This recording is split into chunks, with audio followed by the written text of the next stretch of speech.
नमस्कार, स्वागत है आप सभी का सीएनबीसी आवाज पर। आप देख रहे हैं खिलाड़ी नंबर 1। आज एक्सपायरी के दिन भारतीय बाजारों में एक अच्छा पुल बैक देखने को मिला है। नजरें रहेंगी कि हमारे जानकार फिर किस तरह के ट्रेड्स लेकर चलेंगे।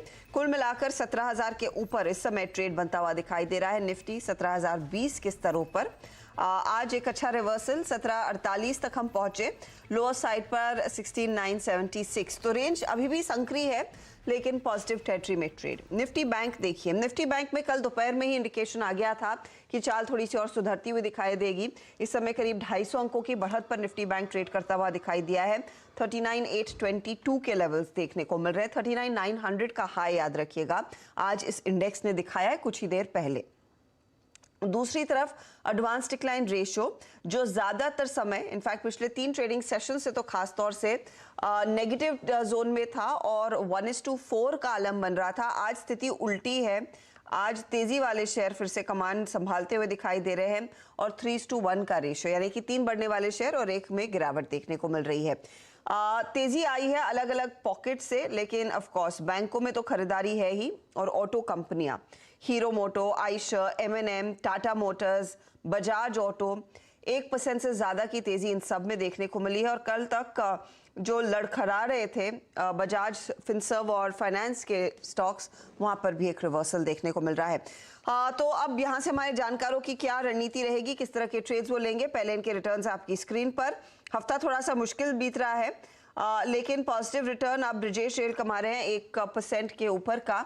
अमोल अठवले -1%, लेकिन पवन जायसवाल -5% के रिटर्न्स पर। तो पवन को काफी तगड़ा कैचअप करना है आज के सत्र में, और अनफॉर्चुनेटली कल छुट्टी है तो इनको एक ट्रेडिंग डे कम मिलेगा और फिर फ्राइडे को अगले ट्रेड्स लेते हुए हम दिखाई देंगे। पवन, आप लगातार कह रहे थे क्योंकि ऑफकोर्स आप लोगों की स्ट्रैटेजी है कि आप शॉर्ट नहीं करते तो लॉन्ग ओनली ट्रेड्स पर फोकस रहता है। इस पुल बैक पर आपका कितना भरोसा है? यहाँ से आपको लग रहा है ये थोड़ी सी स्ट्रेंथ टिक सकती है या फिर ये largely expiry led short covering है? जी, good morning Harshita ji. Market में अगर देखें ना तो पिछले ऑलमोस्ट 10 ट्रेडिंग सेशन से निफ्टी में कुछ हुआ ही नहीं है। देखा जाए तो एक रेंज ऐसा रहा है करीब रफली देखा जाए तो 300 पॉइंट का, 250-300 पॉइंट का, उसी रेंज में ही निफ्टी मूव किया है। And likewise in bank Nifty also. तो एक कैसा कह सकते हैं कि एक अच्छा कंसोलिडेशन फेज है और यहाँ से थोड़ी मुझे कल सेकेंड हाफ से थोड़ी पॉजिटिविटी रिटर्न होते हुए दिख रही है, जो कि अभी भी कंफर्मेशन आना बाकी है। अगर निफ्टी में बात किया जाए तो 17,100 एक पहला कंफर्मेशन होगा और उसके बाद 17,200 250 का जो रेंज है वो क्लियर करता है तो एक अच्छा कंफर्मेशन होगा। एंड लाइकवाइज बैंक निफ्टी में अगर बात करें तो 200 डेज एक्सपोनेंशियल मूविंग एवरेज करीब 40,000 के आसपास में प्लेस्ड है, तो एक अच्छा कंफर्मेशन का रेंज होगा। बट ओवरऑल अगर एनालिसिस करते हैं थोड़ा short term point of view, तो एक ऐसा लग रहा है कि थोड़ी पॉजिटिविटी लौट रही है। तो मुझे ऐसा लग रहा है कि अगर आज ये पॉजिटिविटी कंटिन्यू होती है और फ्राइडे के दिन कंटिन्यू होता है पॉजिटिविटी, तो नेक्स्ट वीक में हमको मार्केट शायद अच्छा देखने को मिल सकता है। तो मुझे थोड़ा पॉजिटिव बायस दिखाई दे रहा है मार्केट में एट करंट जंक्शन। तो बायस थोड़ा सा पॉजिटिव दिखाई दे रहा है पवन जी को। अमोल, आपकी अप्रोच? हर्षदा जी नमस्ते। आई थिंक इंडेक्स में जिस तरह से करके कंसोलिडेशन हुआ और उसी रेंज में है, बट पॉजिटिव पार्ट ये है कि 17,000 के ऊपर मार्केट ट्रेड हो रहा है और सस्टेन भी हो रहा है। सो आई थिंक मुझे लगता है कि 17,050 अगर रेजिस्टेंस क्रॉस करता है तो पॉजिटिव मोमेंटम बढ़ेगा। और दूसरा प्लस पॉइंट ये है कि आज एडवांस डिक्लाइन रेशियो काफी इंप्रूव हुआ है as compare to last 2 days. So I think हमें 17,050 इंपॉर्टेंट रेजिस्टेंस लेवल पे देखना पड़ेगा। उसके ऊपर गए तो आई थिंक मोमेंटम जो पॉजिटिव पकड़ लिया है वो और बढ़ने के चांसेस दिख रहे हैं। 17,050 उससे वैसे ज्यादा दूरी है नहीं, 25 पॉइंट और हम उन लेवल्स पर बैठे होंगे, तो देखते हैं उसको ब्रीच करता है या नहीं। ब्रिजेश, आपकी अप्रोच क्या है आज एक्सपायरी के दिन? मैडम, मैं इसमें आज शॉर्ट कवरिंग देख रहा हूँ मार्केट में, क्योंकि जिस हिसाब से जो कल के दिन में हमें बैंक निफ्टी में शॉर्ट कवरिंग देखने को, तो मुझे लग रहा है वो बैंक निफ्टी का कंटिन्यूशन रहेगा अपसाइड में। तो बैंक निफ्टी मुझे लग रहा है कहीं ना कहीं पे 40,000 के पास आता हुआ दिख रहा है, तो बैंक निफ्टी के साथ अपना निफ्टी भी चलना चाहिए। तो निफ्टी में भी 17,100 ये लेवल रहेगा जो मैं एक्सपायरी की तरफ देख रहा हूँ। 17,050 से 17,100 ये होगा निफ्टी के लिए, और बैंक निफ्टी में होगा 39,900 से 40,000, उसकी ये रेंज के बीच में मुझे लगता है अपसाइड बायस ही होगा, पॉजिटिव ट्रेंड है। और एक्सपायरी का रोल ओवर देखते हैं, अगर रोल ओवर काफी अच्छा होता है तो मुझे लगता है कि एक बार एक बेस फॉर्मेशन बनता हुआ दिखाई दे रहा है और नेक्स्ट वीक हो सकता है कि एक पॉजिटिव मोमेंटम रहेगा मार्केट में। आप 16,800 का एक बेस पकड़ के चलिए निफ्टी में। जब तक 16,800 होल्ड कर रहा है तो मुझे लग रहा है कि निफ्टी पॉजिटिव रहेगा। और 39,000 के ऊपर जब तक बैंक निफ्टी ट्रेड कर रहा है तो एक बैंक निफ्टी भी एक पॉजिटिव ऐसे ही ट्रेड करेगा। ये दोनों ही स्टॉप लॉसेस या फिर सपोर्ट लेवल्स मान के चल सकते हैं। ओके, ये फिलहाल आपके लिए इंडेक्स पर व्यू। चलिए अब ट्रेड्स लेना शुरू करते हैं। अब यहाँ पर क्या मौके बन रहे हैं उस पर आते हैं। तो अब तक आप देखिएगा, पहले लेकर आते हैं ब्रिजेश का ही पोर्टफोलियो। जेके सीमेंट इन्होंने आज सुबह में बुक किया, ग्लेनमार्क फार्मा में बुक किया। इंडसइंड बैंक में जो तेजी का ट्रेड था वो अभी भी ये होल्ड कर रहे हैं। नया ट्रेड आपका? मैडम मैं वरुण ब्रिवरेजेस के साथ जाना चाहूंगा। 1380 का रेट चल रहा है अभी। और इसका स्टॉप लॉस रहेगा 1345 और मैं 1460 के आसपास मैं इसको अपसाइड देख रहा हूँ। एक मोमेंटम ट्रेड है, आउट परफॉर्म रहा है काफी दिनों में। आज फिर से आज का जो कैंडल फॉर्मेशन है मुझे थोड़ा सा स्ट्रॉन्ग लग रहा है। हाई टॉप हाई बॉटम के स्ट्रक्चर में मोमेंटम पिक है, तो ट्रेडर्स के लिए है बेसिकली कॉल है। 1460 का मैं अपसाइड टारगेट देख रहा हूँ इसमें। 1460 के टारगेट के लिए मौका वरुण बेवरेजेस में आज देखिए करीब 23 से 24 रुपए की बढ़त देख रहा है। 1.5% का इजाफा 1350 के आसपास आप स्टॉप लॉस लगाएंगे। तेजी का ये ट्रेड बनता हुआ आपके लिए।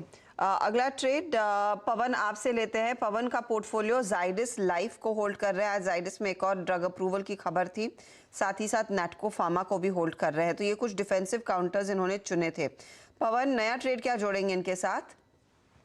जी, जो नया ट्रेड अगर आज के लिए बात किया जाए तो केईआई इंडस्ट्रीज देखिए काफी अच्छा पैटर्न फॉर्मेशन है। कंटिन्यूअसली बुलिश ट्रेंड में स्टॉक है। मल्टी टाइम फ्रेम चार्ट पे आज भी पॉजिटिविटी है ऑलमोस्ट 2.5% का। तो मुझे एक लग रहा है कि यहाँ से एक अच्छा बेट हो सकता है, जो कि ब्रेकआउट आना अभी भी बाकी है, बट यहाँ से पॉजिटिविटी दिख रही है, मोमेंटम काफी स्ट्रांग है। तो 1702 रुपए के आसपास में स्टॉक ट्रेड कर रहा है, तो मुझे लग रहा है कि 1702 रुपया 3 रुपए के आसपास में एक अच्छी बाइंग अपॉर्चुनिटी होगी। 1648 रुपए का स्टॉप लॉस रहेगा। और ये मोमेंटम कंटिन्यू होता है तो 1810 रुपए तक के लेवल्स के लिए आने वाले कुछ ट्रेडिंग सेशंस में केईआई इंडस्ट्रीज में देखने को मिल सकता है। पॉजिटिविटी है। हमारी जो O'Neill methodology of stock investing है उसमें भी ईपीएस रैंकिंग, ग्रुप रैंकिंग में स्टॉक और रिलेटिव स्ट्रेंथ रैंकिंग में स्टॉक अच्छा शो कर रहा है। तो पॉजिटिव है। यहाँ पे आज की बाई रिकमेंडेशन केईआई इंडस्ट्रीज रहेगा। केईआई इंडस्ट्रीज में बाई साइड का ट्रेड 1800 का टारगेट 1648 स्टॉप लॉस के तौर पर काम करेगा। यह है पवन की राय इस समय तेजी करने की। चलिए अमोल का पोर्टफोलियो देखते हैं। तो बैंक ऑफ बड़ौदा में एक बाय कॉल ये होल्ड कर रहे हैं। आज सुबह में एनटीपीसी पर जो ट्रेड था वो बुक कर लिया, लगभग 173.75 के आसपास। अमोल, नया क्या जोड़ रहे हैं? मुझे एक HDFC AMC अच्छा लग रहा है 1685 पे, और पोजिशनल उसका टारगेट रहेगा 1770 और स्टॉप लॉस रहेगा उसका 1650। आई थिंक एक काफी ओवरसोल्ड फॉर्मेशन के बाद स्टॉक में एक हायर बॉटम फॉर्मेशन बना है, और जिस वे में रिकवरी दिखा रहा है स्टॉक, एक बेस बना है 1650 के आसपास। मुझे लगता है आने वाले दिनों में पोजिशनली भी अगर देखें तो स्टॉक एक बार 1750 तक वापस रिटेस्ट कर सकता है। सो एक टेक्निकल सेटअप पे देखते हुए HDFC AMC बाय लग रहा है एट करंट लेवल्स। ओके, 1770 के टारगेट के लिए मौका, 1650 का स्टॉप लॉस लगाकर चले। HDFC AMC हाल फिलहाल में काफी धुलाई हुई है। पिछले हफ्ते से ही वो जब डेट फंड्स में इंडेक्सेशन और शॉर्ट टर्म इंडेक्सेशन का बाहर जाना और short term capital gains tax लगना, उसके बाद लगा था कि इनके पोर्टफोलियो में इंपैक्ट आता हुआ दिखाई देगा। अब रिट्रेस हो रहा है ये काउंटर। 1750 1770 के लिए मौका, 1650 स्टॉप लॉस के तौर पर काम करेगा। तो एक एक ट्रेड आया है। अच्छा, ब्रिजेश के पोर्टफोलियो में एक जगह है और अमोल के पोर्टफोलियो में एक जगह है, तो मैं आपको और टाइम दे रही हूँ। अगर कोई ट्रेड इस समय मिल रहा है तो उसकी बात करेंगे, लेकिन जब तक आप वो नया ट्रेड लेकर आते हैं तब तक एक कॉर्पोरेट स्कैन हो जाए। और एक ऐसे स्टॉक पर आज हमारी नजरें हैं जो हाल फिलहाल में फिर तेजी में आया, इंडिया मार्ट। याद रखिएगा, कोविड काल में स्टॉक में बहुत तगड़ी तेजी देखने को मिली थी। लाइफ हाइस पर ट्रेड करता हुआ दिखाई दे रहा था। इनफैक्ट 10,000 के ऊपर भाव जाते हुए नजर आए थे। आज वर्तमान अगर आप लेवल देखें इंडिया मार्ट का, वो करीब 49.95 पर है, लेकिन पिछले 6-8 महीनों में स्टॉक में लगभग 13% का इजाफा देखने को मिला है। 12 महीनों का चार्ट आपके सामने, 16% के रिटर्न्स।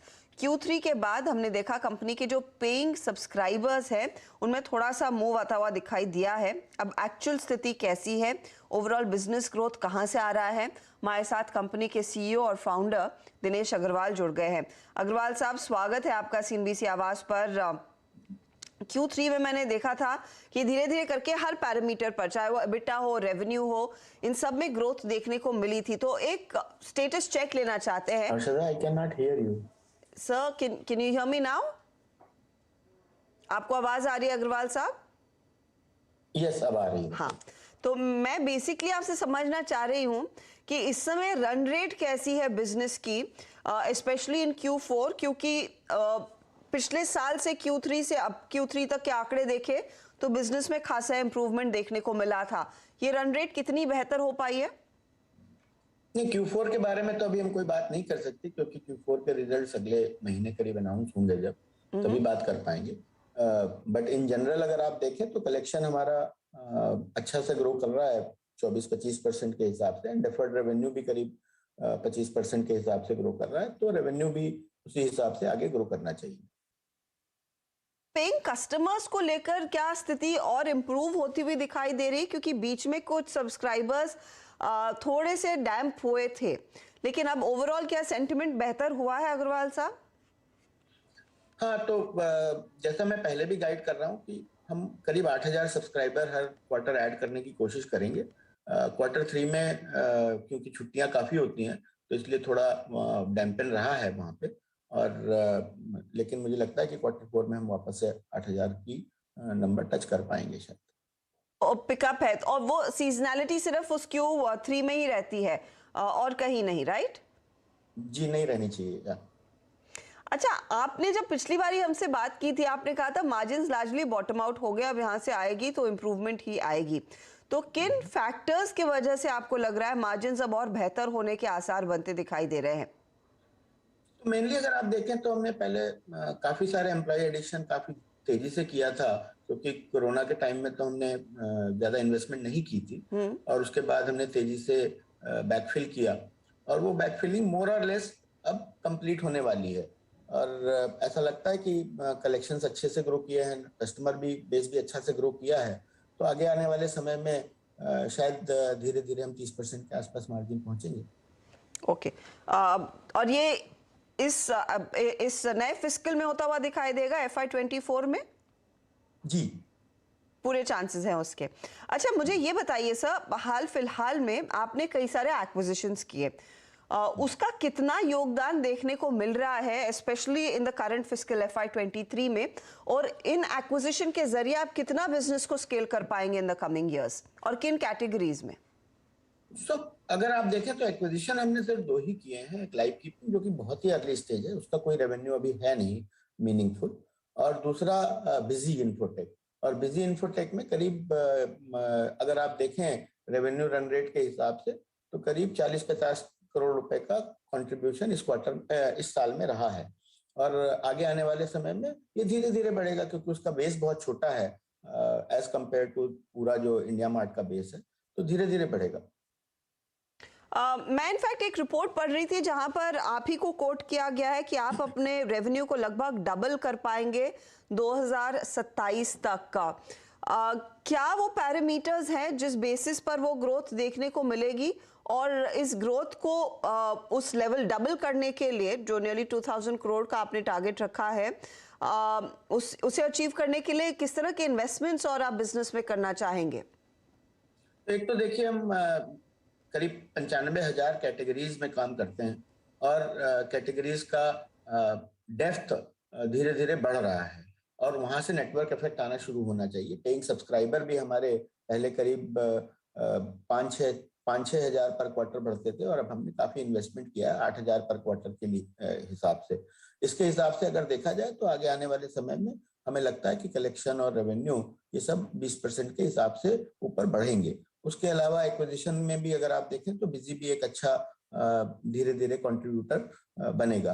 आगे आने वाले समय में हमारी नजर रहेगी, अगर कोई और अच्छी एक्विजिशन की अपॉर्चुनिटी मिलती है तो देखते हैं, क्योंकि हमारा कैश बैलेंस भी अच्छा है और हम अच्छा कैश जनरेट करते हैं सालाना।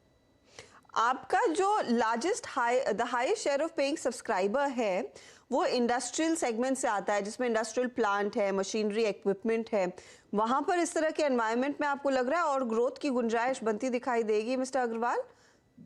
देखिए, अभी हमारा बिजनेस इतना बड़ा नहीं है कि पूरी कंट्री की ग्रोथ के हिसाब से देखा जाए। मुझे लगता है कि अभी भी हमें, अगर बहुत ज्यादा स्लो डाउन होता है आगे आने वाले समय में, तो हो सकता है इफेक्ट पड़े, लेकिन अदरवाइज अगर आप देखें तो बहुत थोड़ा पेनिट्रेशन है। टोटल करीब अगर 1,40,00,000 1,30,00,000 जीएसटी रजिस्टर्ड लोग हैं, जिसमें से केवल 2 लाख हमारे पेइंग सब्सक्राइबर हैं, तो अभी हमारा बेस बहुत छोटा है। मैं आपसे एक आखिरी सवाल पूछना चाहूंगी, क्योंकि एसएमई बेस को आप लार्जली केटर करते हैं। जब आप इन कस्टमर से बात करते हैं, जब उस डेटा को एनालाइज करते हैं, क्या पल्स आपको मिल रही है इन टर्म्स ऑफ एसएमईज की फाइनेंशियल स्थिति, specially in a rising interest rate environment, mister Agarwal? हाँ, वो एक चैलेंज है, लेकिन अभी तक उसके बारे में, क्योंकि बहुत तेजी से पिछले 6 महीने में ही इंटरेस्ट रेट बढ़े हैं, और तो अभी तक उसका कोई नेगेटिव असर देखने को नहीं मिला है, क्योंकि बाजार भी खुले हैं कोरोना के बाद तेजी से, और वॉर भी कम हुई है, और थोड़ा बहुत इन्फ्लेशन भी कम हुआ है। तो देखते हैं आगे 1-2 क्वार्टर में कैसा रहता है। अभी इमीडिएटली कोई बहुत ज्यादा प्रेशर नहीं मालूम हो रहा है, लेकिन इंटरेस्ट रेट हाई है तो मुश्किल तो आएगी थोड़ी बहुत। तो थोड़ी सी मुश्किल, लेकिन फिलहाल it's business as usual. Agarwal साहब, जब Q4 के नतीजे आएंगे फिर और डिटेल में बात करेंगे उन नंबर्स पर, लेकिन बहुत बहुत शुक्रिया हमारे लिए एक क्विक चेक देने के लिए कि कंपनी की स्थिति कैसी है और किस तरह की ग्रोथ आप एंटिसिपेट कर रहे हैं। बहुत बहुत धन्यवाद। चलिए, वक्त हो रहा है एक छोटे से ब्रेक का। स्टॉक में हमने देखा था हाल फिलहाल में अच्छी तेजी बनी, आज शांत है, साइडवेज है, लेकिन 5,000 के आसपास ही ट्रेड करता हुआ। ब्रेक के बाद एक एक जगह खाली है अमोल और ब्रिजेश के पोर्टफोलियो में। देखते हैं इन्होंने कुछ शॉर्टलिस्ट किया या नहीं।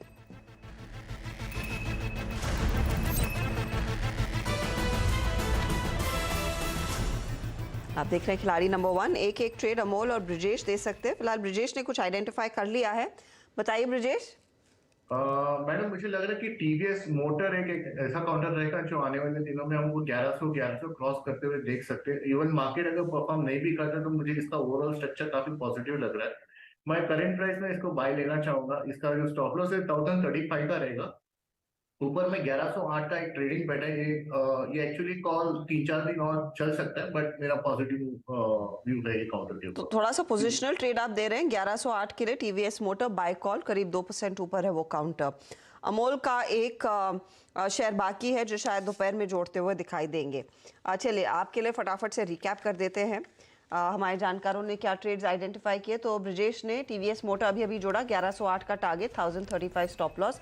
वरुण बेवरेजेस 1460 का टारगेट है, 1350 स्टॉप लॉस। और इन्होंने इंडसइंड बैंक कल का कैरी किया, 1070 का टारगेट, 1000 का स्टॉप लॉस है। रिटर्न्स देखिए तो इंडसइंड बैंक 1.5% कमा कर दे रहा है, वरुण फ्लैट है। टीवीएस मोटर का भी इस घंटे योगदान नहीं है। देखते हैं आगे जैसे दिन चढ़ेगा स्टॉक्स में और तेजी आती है तो क्या रुझान बनेगा। अमोल ने 2 ट्रेड्स दिए हैं, एक कैरी किया, एक नया जोड़ा, एक जगह खाली। तो बैंक ऑफ बड़ौदा कैरी किया, 168 का target, 158.60 stop loss. HDFC AMC 1770 के लिए नया जोड़ा, 1650 स्टॉप लॉस है। नियरली 1% के गेंस, 0.84% का इजाफा बैंक ऑफ बड़ौदा दे रहा है। दूसरा ट्रेड थोड़ा सा फ्लैटिश है। Zydus life, Natco pharma, 2 trades carry किए हैं पवन ने।